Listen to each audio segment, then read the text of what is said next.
Blackstone Publishing presents The Missing Chapter, a Nero Wolfe mystery, by Robert Goldsborough. This book is read by L.J. Ganser. Chapter 1. "You're almost 15 minutes early," I told the elegant-looking visitor who stood erect on our front stoop. "We don't deny admission on a technicality like that, though, and I've seen your picture in the newspapers more than once. Come on in." "Thank you," Horace Vincent said with a smile, smoothing well-tended salt-and-pepper hair that had been ruffled by rude April winds. "I thought the cab ride down here would take a lot longer. You, of course, are Archie Goodwin. I, too, have seen your picture in the papers, and I recognize your voice from yesterday." I grinned back and held out a paw. "Guilty as charged.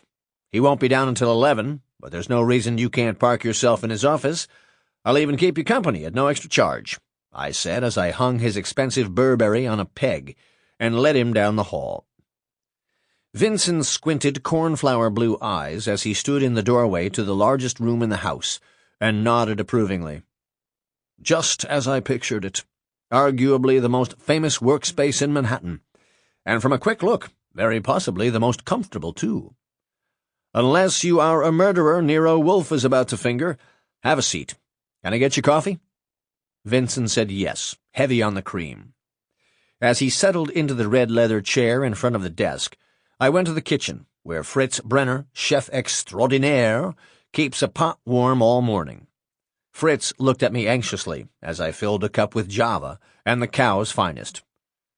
"Too early to tell," I responded to his unspoken question. "Of course, Mr. Wolfe hasn't even seen him yet, let alone heard him out. If something of interest develops, you'll be the fourth to know." Fritz sighed and turned back to building the cassoulet castelnaudary that Wolfe and I would be devouring in the dining room in a little more than 2 hours. He frets when Wolfe isn't working, which means he almost always frets. Fritz figures we're constantly on the brink of bankruptcy, and nothing I ever tell him to the contrary seems to help.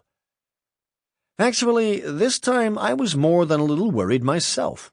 We hadn't done any work in months, unless you count the Child's Play in which we, make that I, collared the Fifth Avenue jewelry store clerk who made a cute little game of substituting passable imitations for the expensive ice in his employer's display cases, and carting the genuine articles away. It took all of 3 days before I doped out which of 8 employees in the pricey store was making the switches. I caught the poor wretch in the act, and our reward was... Sample complete. Ready to continue?